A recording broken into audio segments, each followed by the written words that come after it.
when my husband asked me to join him for dinner with a potential business partner. I assumed he wanted me there because I mattered. He even smiled while straightening his tie and said, "Just be yourself." That should have reassured me. Instead, something about the way he avoided my eyes stayed with me during the entire drive. The restaurant overlooked the harbor, quiet enough that every pause in conversation seemed louder than the music. His business partner arrived alone, confident without trying to impress anyone. She greeted both of us warmly and suggested we order before discussing work. For the first 20 minutes, I barely spoke, not because I had nothing to say, because my husband answered every question directed at me before I had the chance. I had seen this version of him before.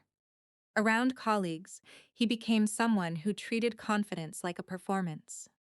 Interrupting me wasn't unusual. That night, though, it felt deliberate. Then his phone buzzed. He leaned slightly toward his guest and, believing I couldn't understand, spoke in Spanish. "Tonight, she's yours."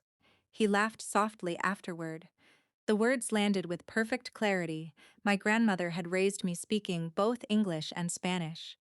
My husband knew I understood basic phrases years ago, but somewhere along our marriage he had simply stopped noticing parts of me that didn't serve his assumptions. I kept my expression still. His business partner didn't laugh.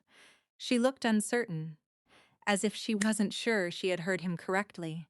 The conversation continued, but something invisible had shifted. Instead of staring at my plate, I began listening more carefully. When the discussion moved towards supply chains and international expansion, I quietly mentioned a regulatory issue affecting one of the regions they were considering. The partner turned toward me. "You've worked with those markets?" I nodded. Before my current position, I coordinated compliance reviews for companies operating across Latin America. She asked another question, then another. For the first time that evening, someone allowed me to finish an answer without interruption. My husband tried redirecting the discussion several times. Each attempt failed naturally, not because anyone challenged him, because the conversation had found a different center. The partner seemed less interested in polished presentations than practical judgment.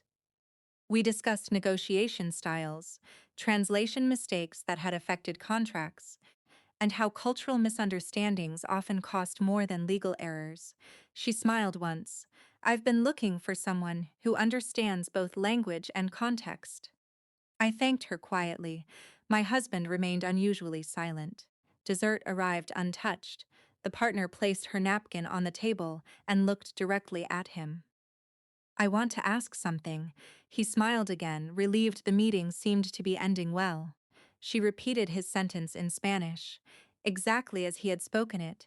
Then she asked, still in Spanish, "Did you believe she wouldn't understand you, or did you believe she wouldn't matter if she did?" The table became completely still. He opened his mouth. Nothing came out. She switched back to English, so there would be no misunderstanding. "I choose my business relationships carefully.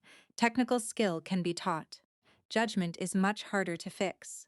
She gathered her portfolio without raising her voice. "I don't think we're a good fit." There was no argument, no dramatic exit, only a decision made with calm certainty. She stood and offered me her hand first. "It was a pleasure meeting you." Then she nodded politely toward my husband before walking away. He watched the closed restaurant door for several seconds. Finally, he whispered, "I can explain." I believed he wanted to.